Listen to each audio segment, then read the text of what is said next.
Hey guys, it's Tricia Carr. I have new exciting things going on with my Mystic Arts Academy. You can now subscribe to receive all of the live monthly content for about a third of the investment of a single class.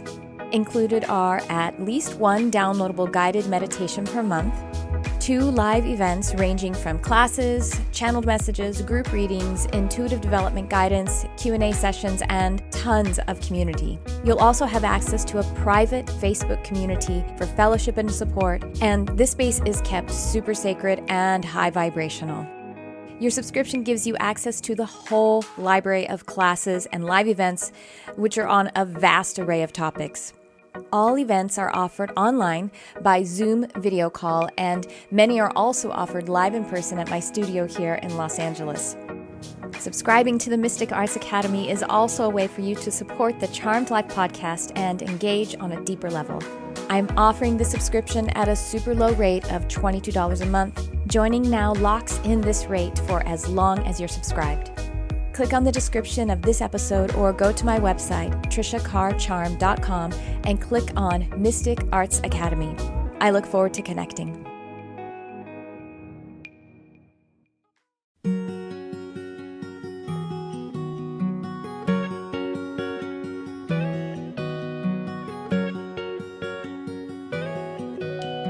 Welcome to Charmed Life, a multimedia podcast discussing spirituality, magic, and the unconditional love of the universe. Thanks for tuning in.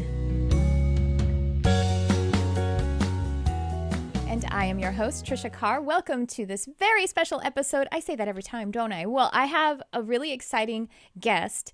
I just came across his work, and we're vibing so much, and I'm not going to talk too much in advance, but his name is Thomas Miller. He's a podcaster. He has 2 podcasts, one that is daily called Fun Astrology, that I really want you to get going on and tell me all about what's going on astrologically, and also Subconscious Mind Mastery, which has been since 2013. Wow. He's also an audiobook narrator for a couple of authors, Fred Dodson and Stephen Forrest. So welcome to the program, Thomas Miller. Tricia, thank you so much. I really appreciate the invitation. Love your work too, and thank you for having me.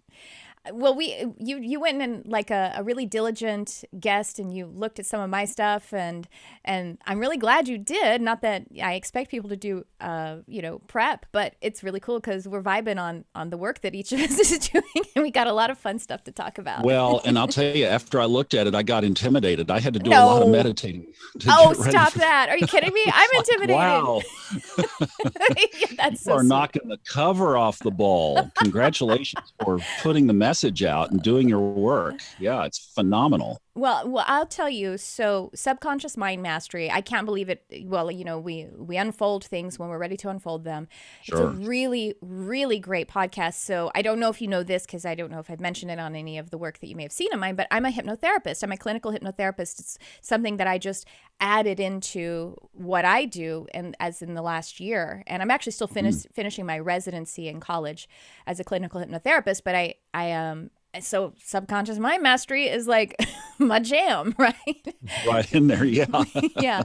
Exactly. I did a talk at a retreat just this past year, and the name of the talk that I did, the workshop I did, was called Quantum Mind Mastery. So oh, wow. Some synchronicity there. Cool. No, for sure. I've thought about getting into it, and then I just look at my time commitments. Yeah. And right now the audiobooks are part of where the energy is. Yeah. This work that Majana, my partner, and she has her own podcast called Life After Life. Yes. The work that we're doing together is really taking off. The 2 podcast numbers are just going through the roof. So I figure right now, you just lean into the energy that's there, and that's where it is. So I'll get there one day. Absolutely. And I was actually doing something really along the lines of hypnotherapy and using hypnosis, because, meditation and hypnosis, that's really about getting into the state and working with the subconscious mind. But for a while I was essentially doing that. And then I came across, this hypnotherapy college, which kind of just gave me a new lens and So yeah, where the energy is, we're omnidimensional. We have endless supply of excitement about things that we want to do. Well, I'll tell you what, this whole hypnotherapy subconscious package is something that you want to just go deep right off the bat here? Yes. All 5, 4, 3, 2, 1, 0. Deep sleep. Okay. All right. Well, people can binge. I get these, as you do too, I'm sure. You get these emails of people that say, "Oh, I've been binging on your podcasts." Mm-hmm. And that's one of the most honoring things in the world, that somebody would take their time to listen to not just one, but to binge. I mean, I think of that. Yeah. So they can binge on the story, but basically, in a real short synopsis, I was raised in a very fundamental family and environment, fundamental Christian, Baptist, and Bible church background in Tulsa, Oklahoma. And I mean, not only the buckle of the Bible belt, but that little, the thing that sticks out that goes in the hole. We're talking the middle of the buckle of the Bible belt environment. Oral Roberts University was just down the street, and that was what I grew up in. And my brother and I, neither of us rebelled, so we were good little kids. I mean, you would wanted to have been our parents, because we were pretty easy, really. It wasn't until college that I started questioning it. And then I basically, as you say in the church, kind of lived a double life, really, for most of my adult life. I tipped my hat to it, but I knew there was something off, but I just did unconscious life. Got married, had kids, did the thing. And it was all about, one gig to the next. I was producing TV shows. And it was after I got divorced twice at 48 years old that I finally stopped for a year and said, what is it about me that these people don't want to be around? So I turned the camera in instead of blaming everybody out. And that's what started me on this journey. And the first thing I had to do was throw away that old belief system, because it just, all the prayers and all the fasting and all the Bibles quoting scripture and everything didn't work. And one of the early things I found was Bob Proctor, and he quoted Wernher von Braun, NASA Apollo engineer, who said, basically that we can launch a rocket from a place in Florida, circle the moon, land it on a crater if we wanted to, bring it back and drop it next to a boat because of the physics of the universe. And I thought, with the background I had, which included a minor in biblical studies in college, I was going to go into the ministry. I thought that makes a lot of sense, that the spiritual world would have to have the same symmetry. I love that. And that's what I started looking for. And that in essence set the journey in motion 10, 12 years ago. Well, I came across astrology, and that just, to me, that gave me the symmetry. And I know you've done episodes on sacred geometry. I saw one of your fairly recent episodes on sacred geometry. I mean, it all fits, right? It's all angles and lines and math and numbers. So there is the symmetry in the spiritual universe, and that's the beauty of it. Well, the other part of the little story was this thing about the subconscious, because during this year that I spent in basically isolation, I was working, but I just completely isolated myself. I actually bought an RV and lived in it for 1 year. 2009 was the year. That was my intention. And the unexpected benefit of that was that I ended up just dissecting my life.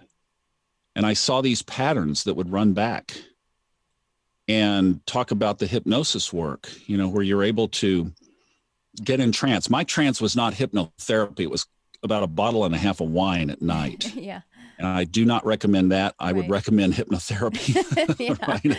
1,000 times over. But it did almost, in a sense, create a trance state. Absolutely. And I don't drink alcohol at all now. I gave it up almost 2 years ago.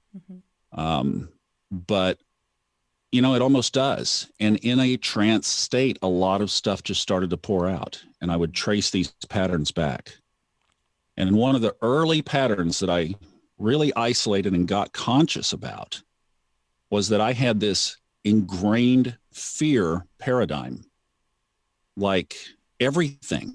And I remembered an incident from my childhood when a friend and I were playing basketball, and the basketball bounced on the, just bounced off the backboard and hit their garage door, which happened to have glass panels across the top, and one of them broke. Mm-hmm. Man, I took off running. And the very wise neighbor, about 3 or 4 minutes later, I mean, it wasn't long, knock on our door, and she said, come here. Mm-hmm. It's fine that you guys were playing. That's fine. You needed to tell me, and come on, we're going to go clean it up. Yeah. And didn't make a big deal out of it. But I remembered that I just came in with this paradigm that the world was not a safe place. Yeah. Well, yes. The more you learn about astrology, you learn about these things called the nodes of the moon. Mm-hmm. And the nodes of the moon show us what we brought in to this life to resolve. Mm-hmm. My south node of the moon that shows that background shows a fear-based paradigm. Yeah. Mostly from war. Oof. So, you keep meditating with this kind of thing. About, 6 months ago, this is fairly recent. I was getting ready for the day. That's one of my more meditative states, actually, mm-hmm. meditative times of the day. And this thing came to me that at some point in the past, here's your hypnotherapy again, there was some kind of a horrific, and then lights out. Mm. Like this sudden crescendo, and then back to the non-physical. Wow. I was like, wow. Yeah, it was kind of a shakeup, because I really connected with it. I could see the horror of this experience, whatever it was. Well, then I did a multi-life, past life regression session mm-hmm. with a guy in actually out there in your neck of the woods. Mm. And he walked me back to, it was something in the medieval or just prior to the medieval period. And there was a guillotine involved. Mm. Wow. That's kind of when you're, and you get connected with that and feel that. Mm-hmm. It was like, whoa. Well, one more piece of the puzzle. Right now we are under one of the most fascinating and rare astrological and astronomical configurations that only happens once every 250 years. It's when the planets Saturn and Pluto conjoin. They're literally in alignment in the sky with one another in the sign of Capricorn. And that's the key. They align every about 28, 29 years, but not in Capricorn. And that's significant because Saturn rules Capricorn. So this is all taking place in Saturn's home, basically. Mm. Now, if we walk back that energy, basically it is massive transformational shifts of eras in history. It's when the United States was under that, basically. When Saturn and Pluto were conjoined, or actually Pluto was just in Capricorn. Saturn was over on the other side of the chart. Okay. But that's how powerful having Pluto, see the domino string as Pluto hits Capricorn. Mm-hmm. Saturn triggered it from the other side of the chart. And then Pluto moves into Aquarius, and that's where the main change happens. And what is the timing on this? So is the conjoining between Saturn and Pluto and Capricorn now, and for approximately how long? And I have to say, I'm a Cap moon, so I love me my Cap. I love my sea-goatedness. Oh, you have been affected. You've been feeling it. Yeah. Wowzer. I'm Pisces sun, Cap moon. So, yeah. So, yeah, what is the timing on that?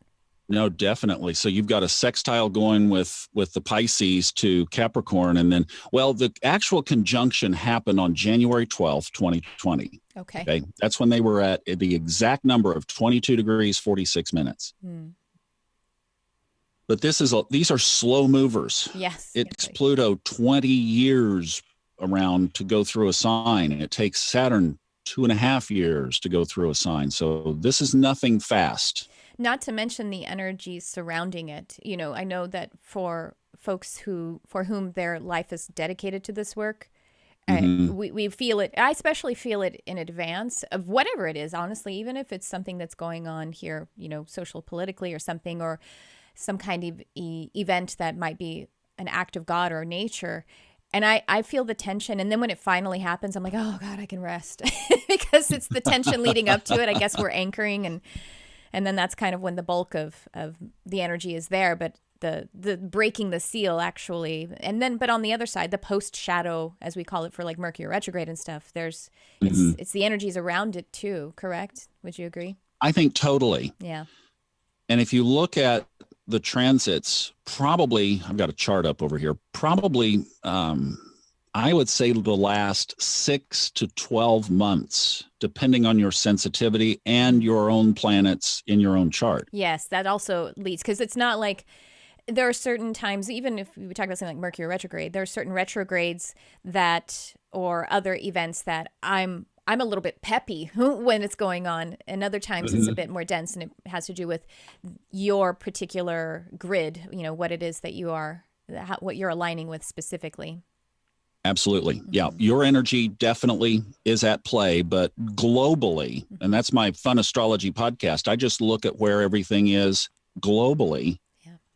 They're the same planets and the same energies that affect you in Los Angeles, me in Texas, and somebody in Africa and somebody in Australia. It doesn't matter. We're all under that energy at that moment for that day. I look at that a lot probably differently. I don't do the horoscopes. It's like, these are the energies, and then how that affects you. That's where you have to get to know your own chart. That's the journey, right? Yes. And that's a really great way to present it, I think, is in that, because I work with the moon, and so I'll present the sort of global lunar energy, but we all have our personal lunar cycle as well. So, how you relate, and knowing your own personal lunar cycle is like only you can know that, and how you bring, what energy you're bringing to the global experience. So if you look at something like numerology, we have a universal year, but then you have a personal year that you're a part of your, that you're working with. But that's a really beautiful way to present it, with the kind of global or universal perspective, and allow the individual to find their sovereignty in the response to it. That's absolutely right. It truly is. It is the weather, right? Yeah. They call it the astrological weather. Well, it is the weather. And whether you're wearing a raincoat or using an umbrella or staying indoors all day or whatever is your own experience of the weather, right? So that's a pretty good way to look at it. I think the ramp up has been maybe about a year, certainly 6 months prior to January 12th. We're going to be in it for the next year. Basically, 2020, we're not getting away from the macro energy that is so transformative. I mean, this is such transformational energy. The last time they were together in Capricorn, Martin Luther nailed the 95 Theses to the Catholic Church door and said, we're not doing this way anymore, right? The last time before that they were together in Capricorn was 1284. It was the end of the Dark Ages and the beginning of the Renaissance. So one thing that we have historically is that after the wars are over and after the transformation is complete, it is historically far better on the other side. Yes. So whatever this is for us, I think we are going to be far better on the other side. We just have to get through the unknowns of what it's going to take to get there. And I don't know. I don't do predictive stuff. I don't know. But it's the energy is certainly there. And, it's interesting because I do know numerology just a little, or do, kind of work with that system a little bit, that modality. Is we're in a global 4 year, and 4 is the energy of building. It's also becoming, it's the energy of being a teacher and becoming a teacher. And it's also the energy of, essentially, it's the Gaia number because it represents the 4 elements, but the building blocks. And then when we get into the personal or the global 5 year, we add into it the 5th element of aether. And so that's when things really start to shift and change. And so all of that really feels like, for this next year, we're in that energy. And if you think about building, it's also alchemy, transmutation, and it's in the thick of it. It's all a part of it. I think the 4 is just as much fun as the 5 or, the 7. In truth, It's all an amazing journey. mm-hmm. When I looked at this for the first time, so just a couple of things on Saturn, Pluto. Saturn dances back and forth into Aquarius, goes retrograde, back into Capricorn, back into Aquarius, back into retrograde Capricorn twice this year. So we're going to bounce. And then finally it takes off into Aquarius. And I'm sorry, Saturn does it one time, Pluto does it twice. Pluto starts in 2023. And finally, by 2024, it is fully on into Aquarius. So we're in the big macro of this for, if you look back historically, 30 to 50 years to complete the changes that get triggered right now. Now, here's what happened. So back to the little story of the fear and the guillotine and all of that. Yeah. When I'm looking at this, I'm thinking, whatever happens in the macro also happens in the micro, right? Yes. So if we're conscious and we're awake and we're aware of these energies, then we can get on the positive sides of Saturn and Pluto, which is all about transformation. Always. Of our soul, right? So it's almost like we all collectively, we all came to this earth at this time for this energy. You don't think we didn't know that we were going to have this opportunity? It's like, bring your bag of stuff because you're going to get to really deal with it if you wake up. Right. So what happened is Majana and I were doing a walk on the Sunday before the conjunction, so 1 week before January 12th. And what happened is it was kind of funny. When you get up to my age, these things now start to become a factor. That we were down at there was a turnaround point, and it was 30 minutes back to the bathroom, and I'm going, uh-oh, okay, time to use your tools, you can make it, I can make it, I'm going to be okay, I'm going to make it, I'm going to be all right. And so I thought, well, I'll just create that the bathroom is empty. There's this playground and there's just one facility there, and it's pretty busy, and it was a beautiful day, beautiful afternoon, and right in the middle of Sunday morning, everybody's out walking, and I just thought, oh, this is going to be interesting. So I just thought, I just did our typical little creating that the bathroom is empty. And I mean, instantly I got this, oh, no, it's not. It'll be full. The cars will be lined up and there will be 5 people out there and you're going to be, out of luck. And my turnaround with that was first to observe it, just observe the thought, and then to ask, where did this come from? Yeah. Why? Wait a minute. Yeah, I'm the guy with 200 podcasts about this. What's up? Well, they don't apply to you. Like, the work that you do doesn't apply to you. That's what sometimes I'm like, hello. Oh. I've had like a student or a client, or my assistant, parrot back to me my own words. And I'm like, okay.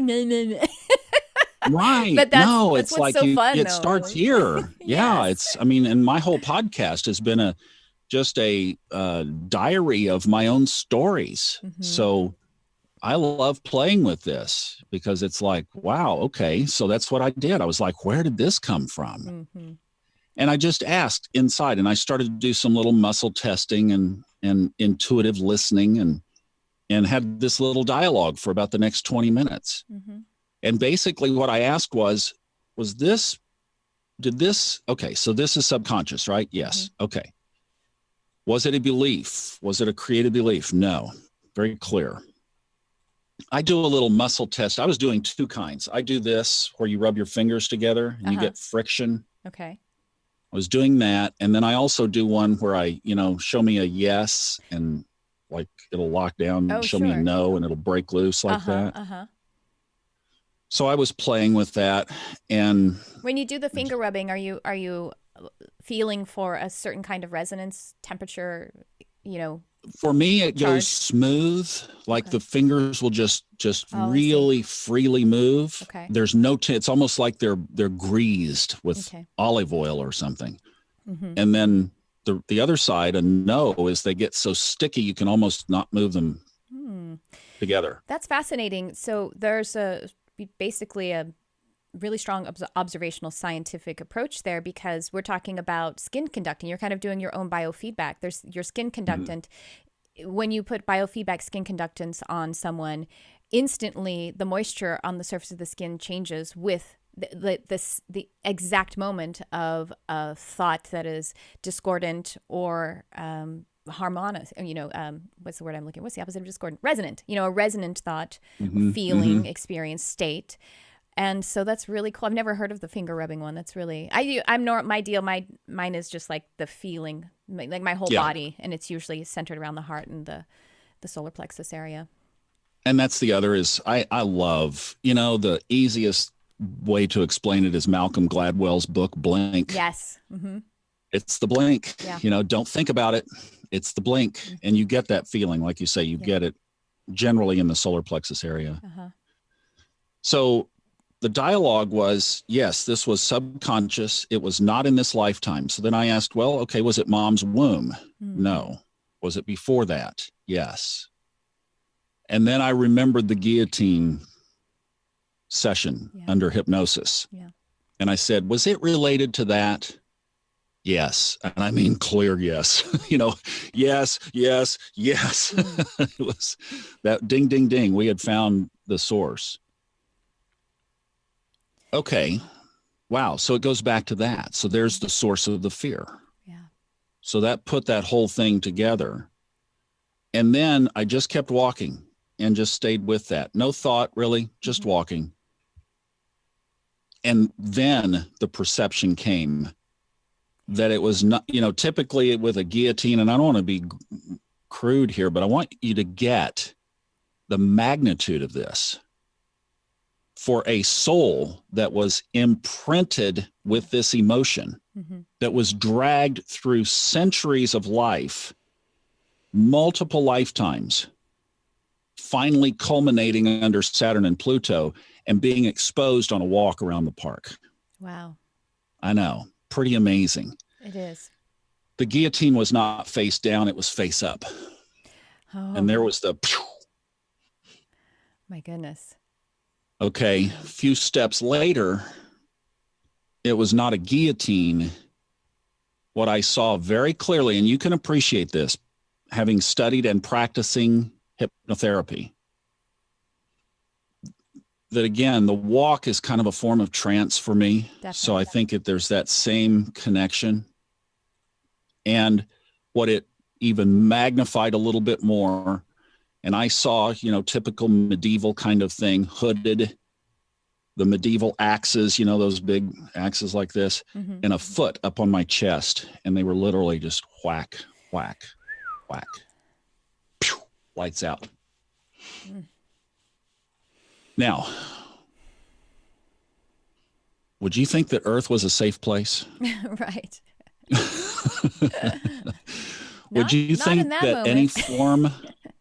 Well, and look at how everything now goes into a thread. And like I said, folks, I really didn't want to shock you or offend with that. No. It's open. Today we're, that's kind of gruesome. And think about it from this standpoint. All you have to do is all I did was just observe. I was like, wow, man, I get it now. Yeah. Woo, okay. So running away from breaking the glass, I'm going to be a kid. I'm going to get my head cut off. Right. I'm just a kid, I'm only reacting to what I brought in with me. Broken glass in the garage, angry mom, trial, sentencing, punishment. Yeah. Right? For real. That's what it feels like. That's the experience, the state that is happening. And so... Right, with that the little kid running from the broken glass is truly the same state as being at the guillotine. It really is. Boss calls you down to his or her office. Yeah. Here it Fight, comes. fight, flight. And here's the thing, is something that I gave myself permission to recently. I said to myself, you have permission to never access a state of fight, flight ever again. You have permission to. I'm not holding myself, I'm not giving myself a directive, but we really only need fight, flight if we are running for our lives. And that's hasn't happened to me in a very long time. It happened to me like once that I can recall. That in truth, you know what I mean? Wow. I was being chased by someone on the street who was not well. But yeah, if we're not being chased or pursued, for our physical lives, and maybe it happens sometimes on the freeway or something like that, it's natural. But we activate fight, flight. Even just the state of worry, anxiety, or depression that we're walking around with is activating that what is primal and not modern in the way that we've built our lives now. And so it is the reality that you're living, and the picturing of it being a past life where you're on a guillotine is real in your being, in your body, in the state that you're holding. That's the work of the subconscious and the soul. Yes. And that's the work that you're doing. It's the work that I'm putting out there. It's what Majana and I are wanting to advance, is helping people get free of these impressions, whether they came through in this life or they were brought in, and how horrific they were or not. We're all dealing with something.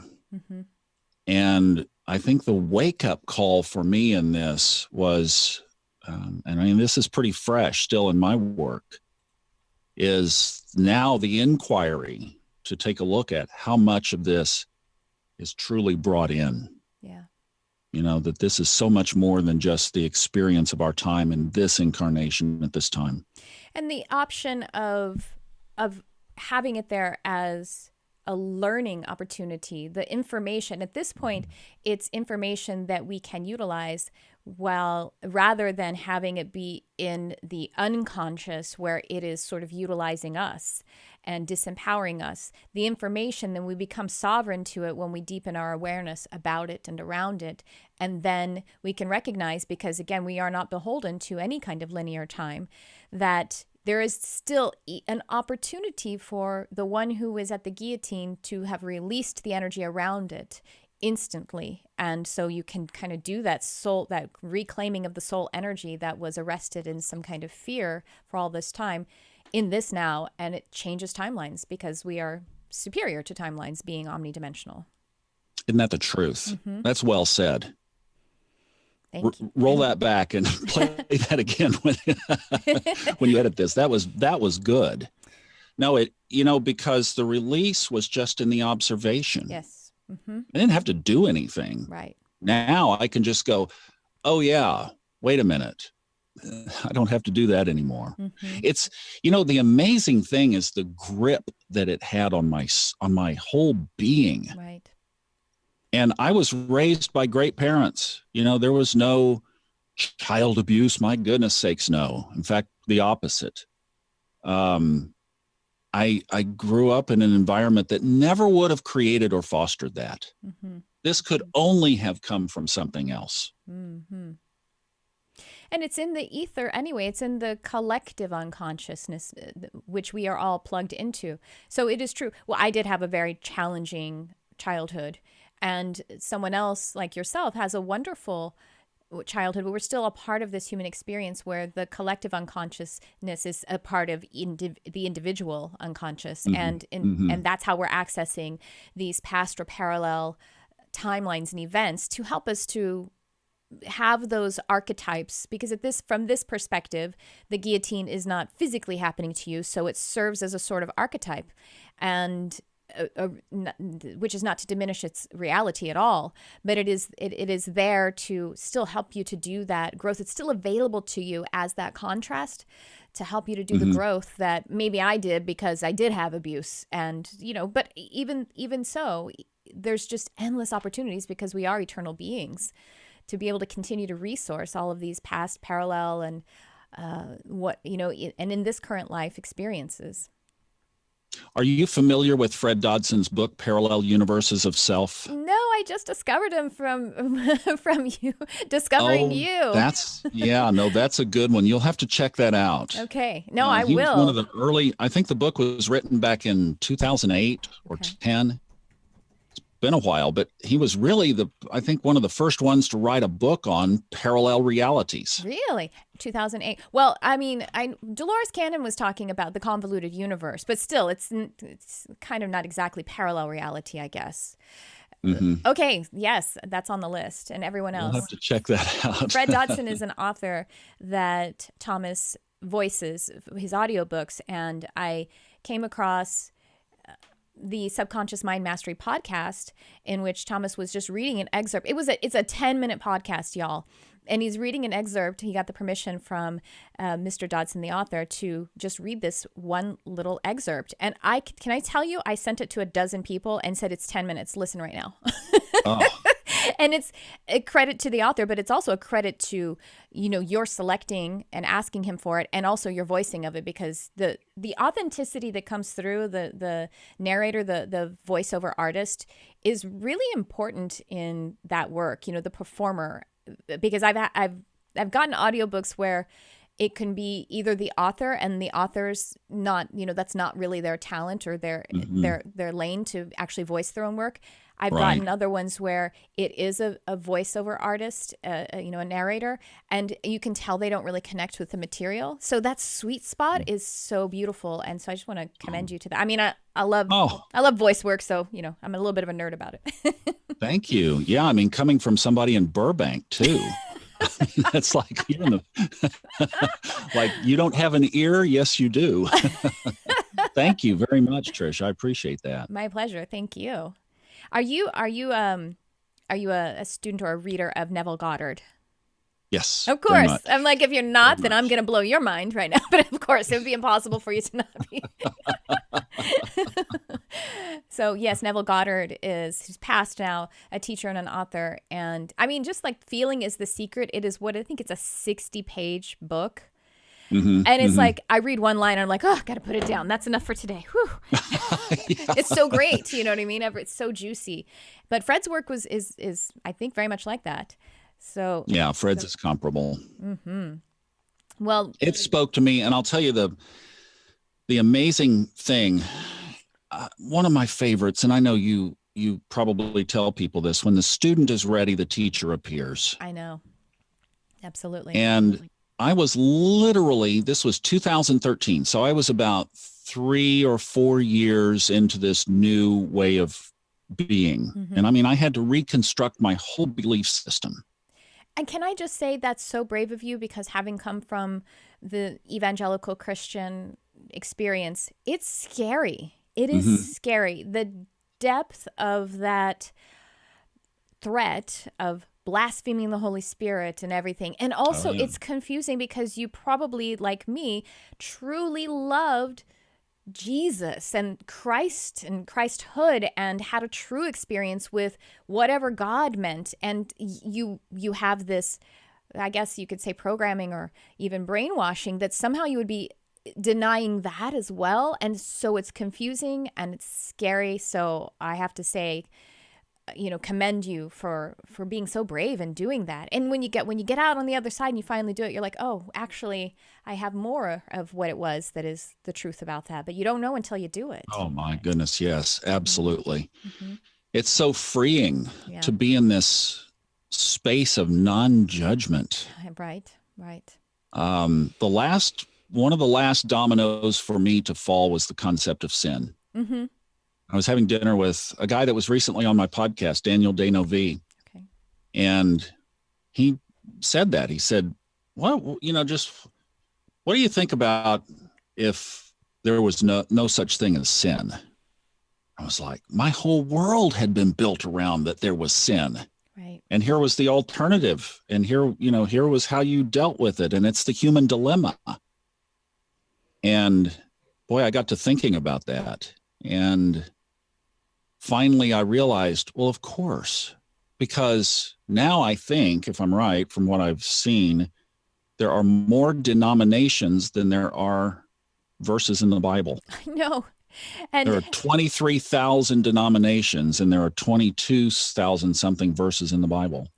And just think about how, so then there is some kind of globalized experience of what is sin or right or wrong. Not only that, then it's also that the person in the pew behind you has a different version of it too. Like there's no, this math does not compute. Right. Exactly. I mean, where does the interpretation begin? Yeah. Or stop? It ends where I get offended, right? Yeah. I mean, it's, we can't agree on the definition of sin, for one. So if everything just was, as Daniel challenged me, if everything was just so, and see, this is where Fred came in again. He did a book called Levels of Energy.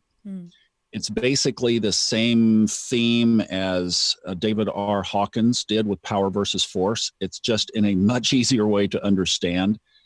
But it's that things that the whole physical and non-physical realities operate in an energetic stratus, basically a ladder, if you will, from low energy to high energy. And that doesn't seem so complicated to understand, but boy, we have a hard time implementing it when we think that anger or fear or greed or guilt or all those things that we could throw into the bucket of low energy are lower than love and peace and beauty and creativity. Right. You think, well, duh, but what do we do when somebody cuts us off in traffic? Instantly we go to low energy. Fight, flight. Yeah. Denial, separation. It's our reaction. Right. We don't, somebody cuts us off in traffic. I mean, first of all, that was my spot, it was like, and we don't send them love. We don't thank them, gratitude, higher emotion. That's when all the horns start flying and, fingers and everything else. And yet, when you think about the structure of low energy, high energy, well, that's heaven and hell. And when you just extend it out into the non-physical, which he did in 2 subsequent books of Levels of Energy, Volume 2 and Volume 3, you take it out into the non-physical.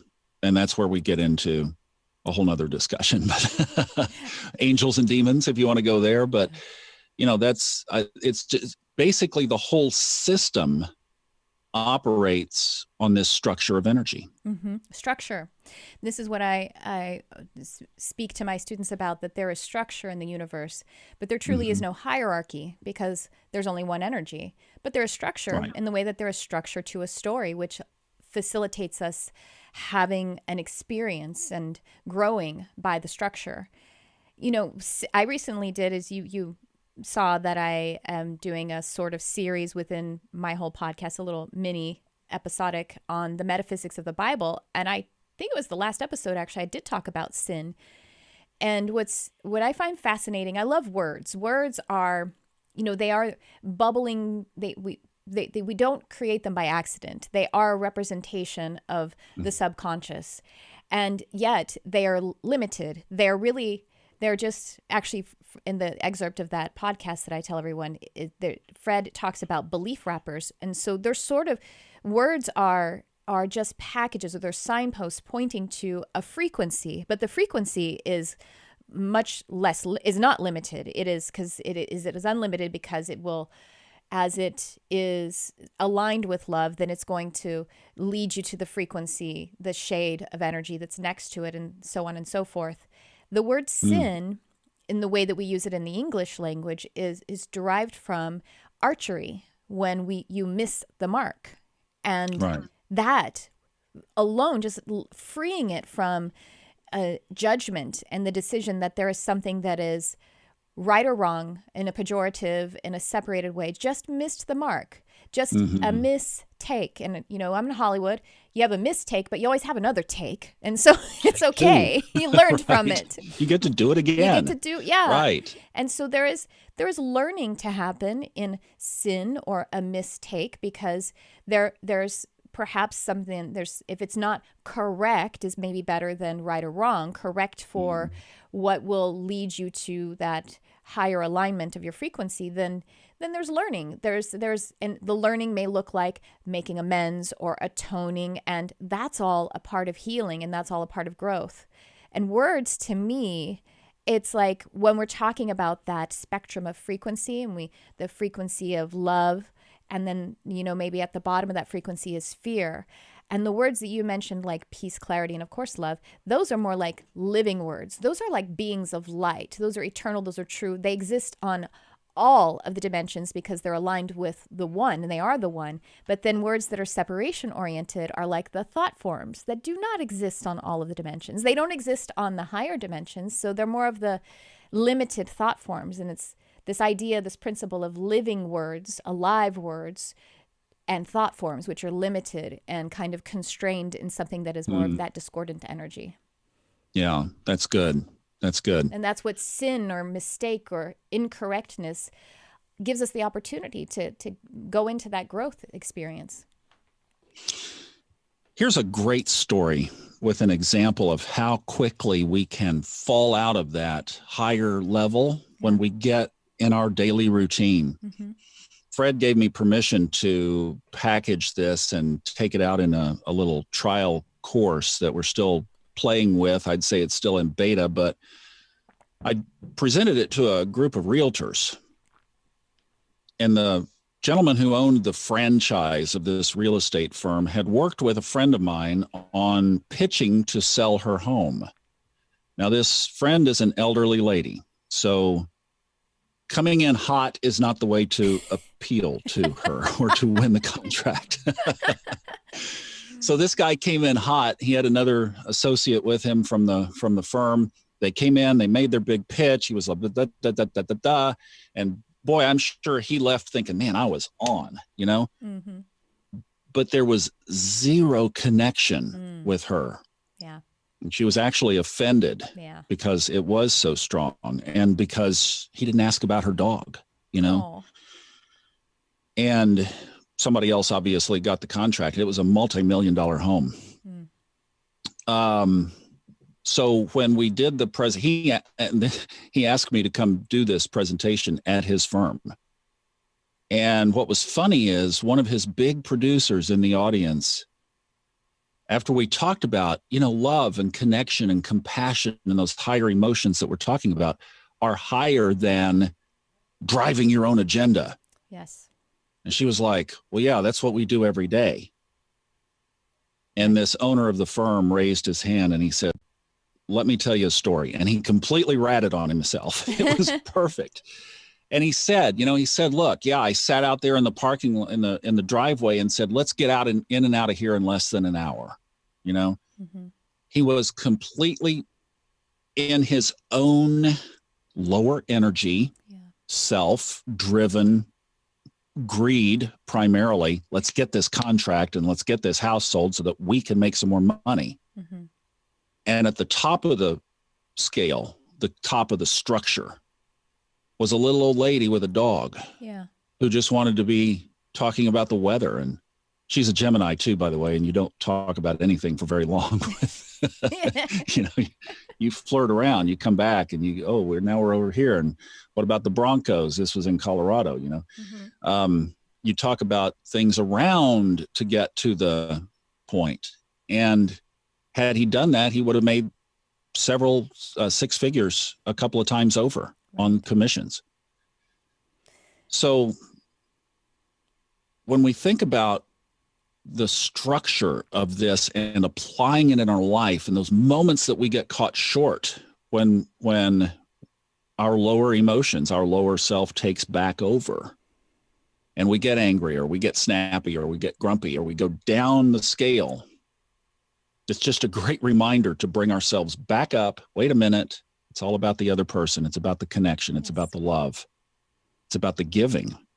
It's about the release of ourself. Mm-hmm. Those are the higher emotions. And well, what do we naturally attract when we swim in the lower pond?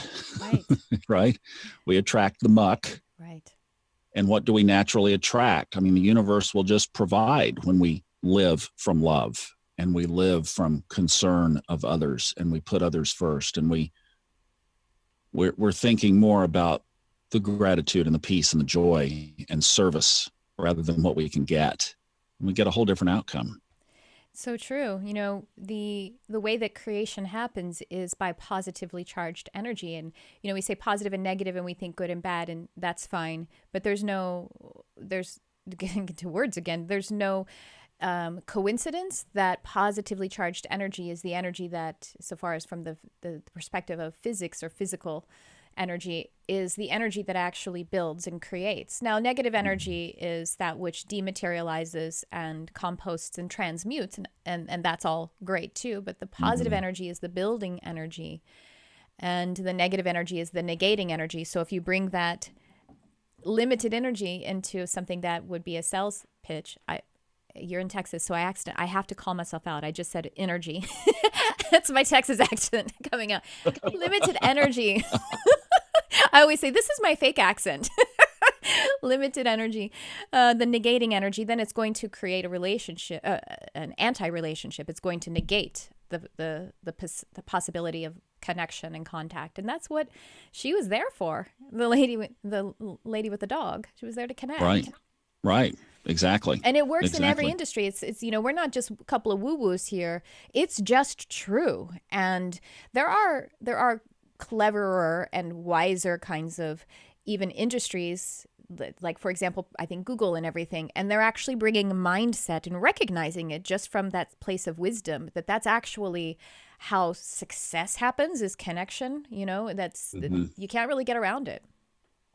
They're teaching it all over the world now. Google is, from a nonprofit that was incubated out of Google. Right. And interestingly, my partner, Majana, is licensed in that and certified, and she's putting a program together to take that out. So amazing. I love it.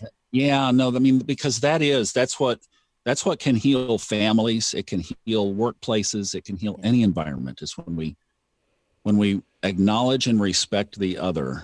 And we have, again, this word that keeps coming up. I wonder why the word structure keeps coming up while we're sitting under Saturn and Pluto. In Capricorn.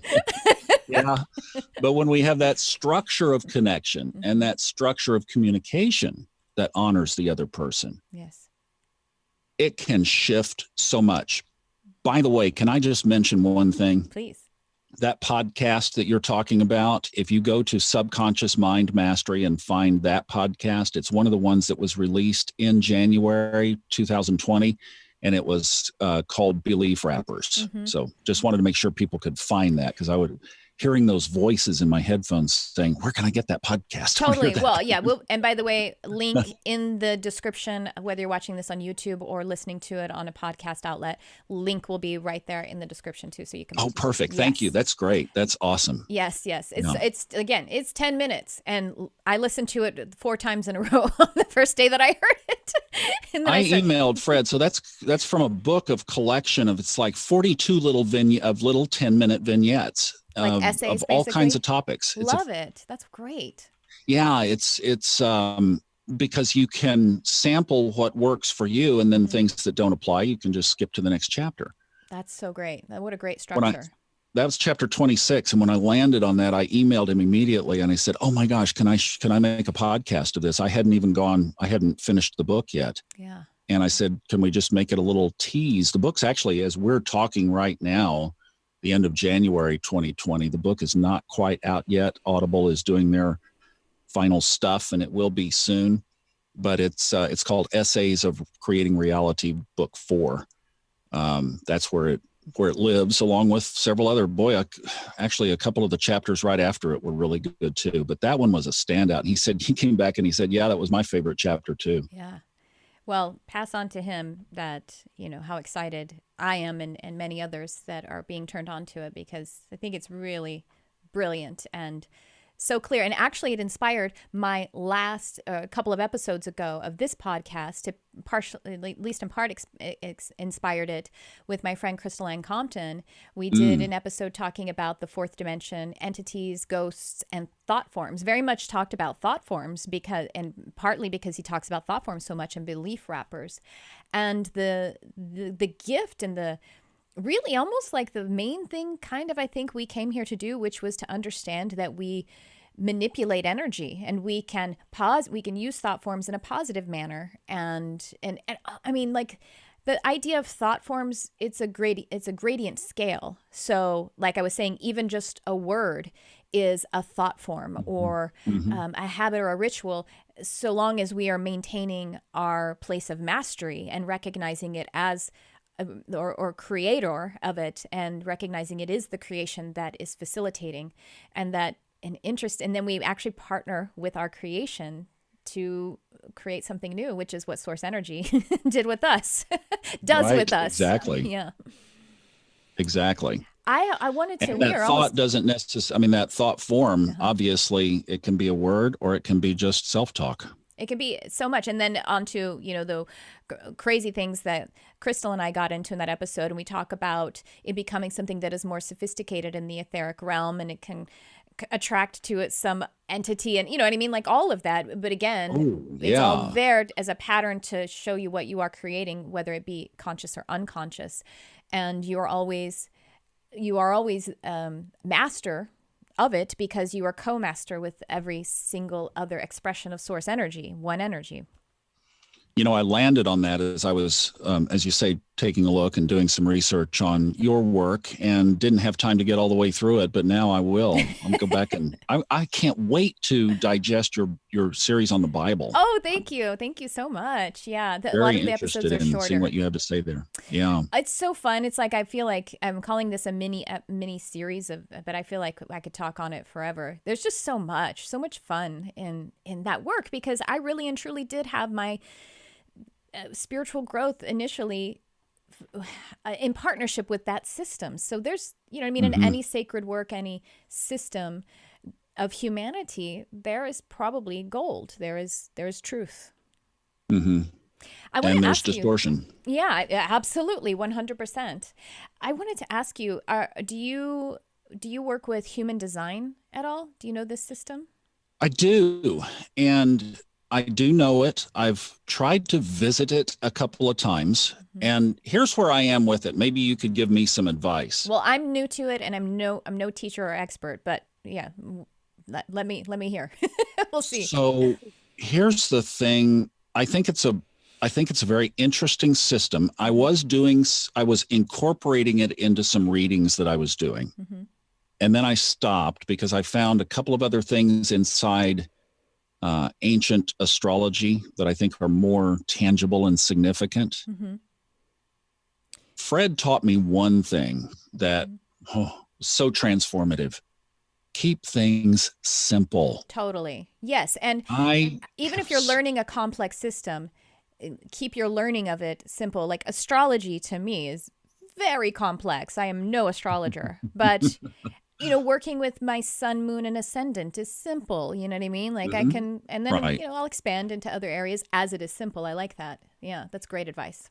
So being someone who historically had overcomplicated much of my life in various ways, I've taken that to heart. So what I've tried to do is incorporate and find things that are simpler, or as you say, even taking a complex thing and breaking it down into something that is simple.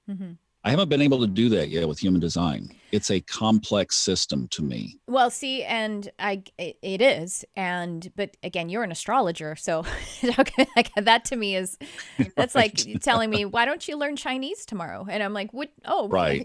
So what I like about human design is the teachers of it and the founder of it really keep it simple, and their suggestion is to just work with your strategy and authority, and those are like very simply mapped out in, for example, if you are a generator, that's one of the types. You're a generator, right. Okay. I'm a generator. Yep. I'm pretty good at intuiting.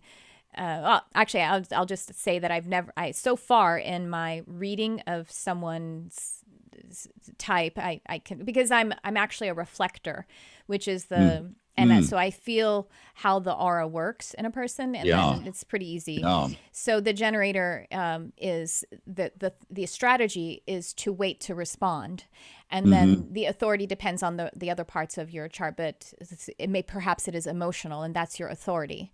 And that's your inner authority. And that's just experiment with it. And I like how the suggestion of the teachers is always just experiment with it and see how that works for you. And so that's where I am with it. And but I was curious because you are an astrologer and it does utilize astrology as one of the Oh, I modalities. love another system. If you haven't found this one too, is called Destiny Cards. Okay. Robert Lee Camp. Destiny cards? Destiny Cards. That's a fascinating system that takes a 52 deck deck of cards, and go it. The tool goes back to ancient Egypt. Mm-hmm. In fact, supposedly the history is that using that deck and the four suits did not become recreational until like around the time of Napoleon. Right. So we're going back to, and it was brought through by the Magi Society. Mm-hmm. Boy, you talk about some, whoa, you look at that and you're going, oh my goodness. I mean, it reads you like a book. Oh, cool. And it breaks things out in periods of 13. So 13 years, 13 weeks, cycles, and it's planetary based as well. But really cool. Back to human design. Mm-hmm. I just finished narrating a book for Stephen Forrest. He's one of the premier astrologers in the world. And oh my gosh, is he a great writer. And it was called his Book of Fire. It's an elements series. So the next one that I'm working on is the Book of Earth, and then the Book of Air, and then the Book of Water. I work with I work with the elemental realms. It's very much so. That's exciting to me. That's how listen. The Book of Fire is so good. That's how I kind of relate to astrology fundamentally, is by the elements, because that's what I feel deeply. Well, you would love this series then, because it's written in non-astrology ease. You don't have to be an astrologer. You don't have to know anything about it. He starts talking about fire. Mm-hmm. Because the chart, obviously the tropical zodiac that we follow in Western astrology, begins in the spring with Aries in the first house. And he talks about, you walk out on your porch one spring morning and you see a little nest up in a tree, and you look up in the nest and you see 5 little eggs in the nest, and you check back in a few days and there are 5 little baby robins that are demanding food. They're demanding a right to live. Yeah. You know, they want life. And he equates that to fire. You know, that's fire energy. So it's really cool how he threads it all together. Ooh, that wins my heart. If you're going to talk about baby animals, I'm in. All in. Right. And one of the recurring themes through his book that I just loved, this was so good, is you take an astrological chart. Okay, that's an imprint of energy at the very moment of our birth, right? And that stays with us. So we, in one way or another, what he was saying is those energies are going to show up in our life, whether we're conscious to astrology or not. Those play outs, if you will, are going to unfold through the synchronicities of our life. They're going to present us with the opportunities to live that chart or to not live that chart. And that's where I don't get into predictive stuff, because I think we have the ultimate vote. Right. We have free will. We have choice. And the synchronicities of the energies that when we get locked onto that, and that's where I think these planetary-based systems are so just amazing. Mm-hmm. Human design, I'm a generator. So what that says is wait for the opportunities. Yeah.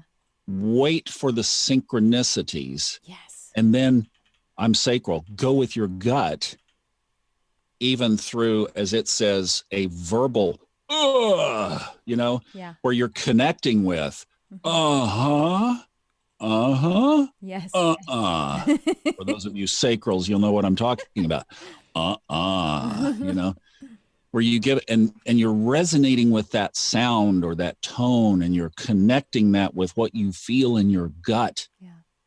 And then you make your decision. Mm-hmm. And that is brilliant, because what it says is life will bring you all the opportunities that you need to stay on your path. I love it. And how beautiful is that? Being so connected and connected to, I teach and resonate so much with how as above, so below, nature is the Mm-hmm. imprint of spirit, and how the ecosystem just works perfectly. And this seed doesn't argue with the wind as it's being carried along and placed exactly where it will be most relevant and most nourished, and then thereby being able to give its greatest and highest offering back to the ecosystem. I love that. One of my friends who is an astrologer too, she just has started to get interested in the human design system. And she says that, by the way, her name is Lauren Antufermo, my dear friend. She was on a few episodes ago.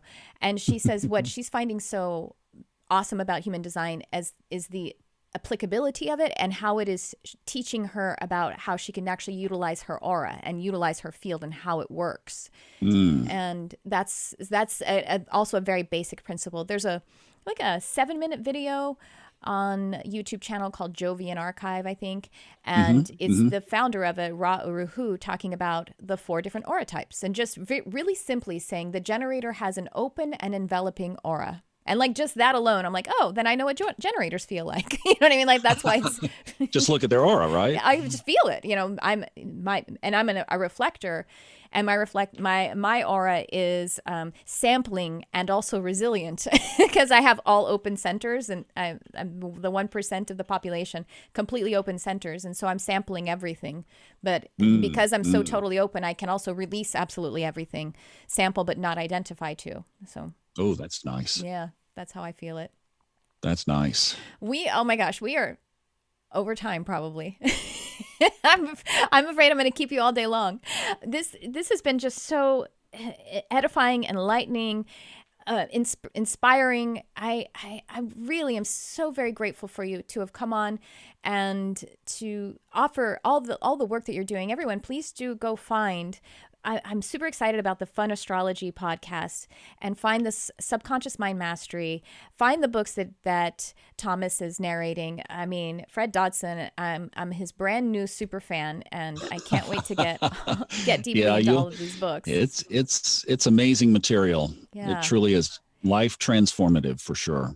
Is there anything else you would like to share as we wrap up this episode? I'm so very excited and proud to have been a part of, and so much gratitude to you, Thomas. Yeah, well, and returning that back, thank you for, it's so amazing how the universe works. And when you just see it so many times over and over, that I was mentioning before we got going that Majan and I have had Los Angeles just in our awareness and our consciousness recently. And then here you just out of nowhere, I get this email and connect with you, and you're right plunk in the middle of it. My friend who sold the $6 million house is in Los Angeles now. Well, that sounds like something to respond to. I'm just going to say, as a generator, I don't know. I know, exactly, right? So we have another little commitment here, but, just to make contact with you, and I'd love to just here publicly invite you to come on Subconscious Mind Mastery. So if we could do this again for another hour, that would be great. So honored. My goodness, please. Yes, thank you. And would love to introduce the people who listen to my show to your work, because what I've seen, what you are doing, and the voice that you have, and just not only that, but the style in which you are doing it with excellence in every area says so much to me. That I would love to introduce, but the synchronicity, there's that again of all of this is just so amazing. So who knows where all of this goes? We'll do another interview and we'll just keep going from there. But thank you for inviting me on. And one of the ways that I close all of my podcast episodes is just to say, enjoy the journey, because that's what it is. It's a journey. And when we get to the point where we finally enjoy it, then it gets to be one heck of a ride. It truly does. Indeed.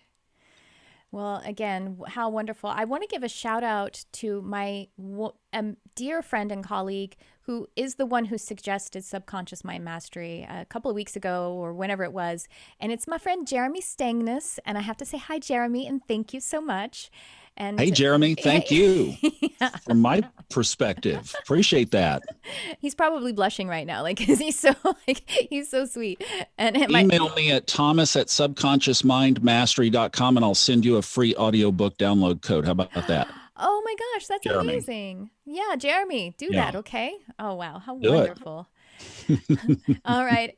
Thank you again to Thomas Miller. And I'm seeing it. Well, we have your, is it subconsciousmindmastery.com? I was looking for the email, for the website address.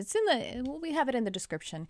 Do check out We're all in of the his process of consolidating our work. And basically, if you wanted to throw another one down, it's soulfoodtalks.com. So we're moving all of our podcasts to that and just a bunch of other stuff. So soulfoodtalks.com is probably going to be the best place to get us going forward. Sounds great. All right. Are you still doing readings, by the way? I keep almost signing off, and then I have I another had to question. close it. I'm doing a radio show here in Dallas. The pressure on my time right now is such that I needed to be in integrity. Yeah. Steve Forrest, who I'm doing this book, if you get on his list to do a recorded reading, you will wait 4 years. I didn't want to do that just from a standpoint of not having people lingering that much, because so many people want to know information now. Yeah. And I got way behind when I opened up and started doing readings that people were waiting too long. So I wanted to complete what I had. I've got a really full plate for the next several months, and then we'll take a look at what we're going to do later when I get everything caught up and I can step back into it with integrity. So on hold. In the same way, I'm in the same boat. I'm not taking any new clients right now. I'm not. Yeah. I have a small set that I'm working with, but with the teaching that I do and everything. And that's great. That's good. You know what I mean? Like that's how it is. That's the synchronicity of what's available, as you said earlier. You know what we love, John and I love to do this, is sometimes people will write in, which we always appreciate, love getting the emails. And sometimes ones will just touch our heart, and we'll come in here in the booth and just send them an email, not an email answer, but a recorded answer. Yeah. It's like their own little podcast. Oh my gosh, people love that. Yeah. Oh, what a wonderful... Don't tell anybody, but we might do that. That's a wonderful suggestion. Do you mind if I borrow it and steal it? You may borrow it. Absolutely. People love it. You know, that's the connection. And see, here's the advantage of seeing a little bit around the corner through the astrology is that's where we're headed. We're headed to an Aquarian era of more social interaction, interconnectivity, the elevation of the group consciousness. Facebook is just, and Twitter, social media just cracking the surface of what this wave is going to be. And that's where we're headed. So we might as well, in any ways that we can, to step down off of the stage or, not be so isolated. John and I met just this week and talking about how can we make ourselves more intertwined with the community. And I think that's where this is headed. The idea of the teacher, you always have to have that position, but what we've done is just shared our journey. Yeah, absolutely. And we're not trying to put ourselves in the position of any kind of authority. We're sharing our lives. It's out there. It's raw, living out loud on the internet for 7 years now. And I think the more that we can get interconnected with people, the more we can bring them into our worlds, the more we can share, the better. Powerful. Yes. Yes to all of that. Oh, well, with that, I will thank you again for this episode and invite everyone to check out all of Thomas's work and for any of the podcasts or YouTube or anything that you are watching or listening to, if you like, subscribe, comment, share, that is really enhancing the light. So I invite you to do that with this program, with all of Thomas's podcasts and work as well. And such an honor to have Thomas Miller on. And to everyone who is connecting, my deepest gratitude and appreciation to you. As always, thanks for tuning in. I love you, whoever you are.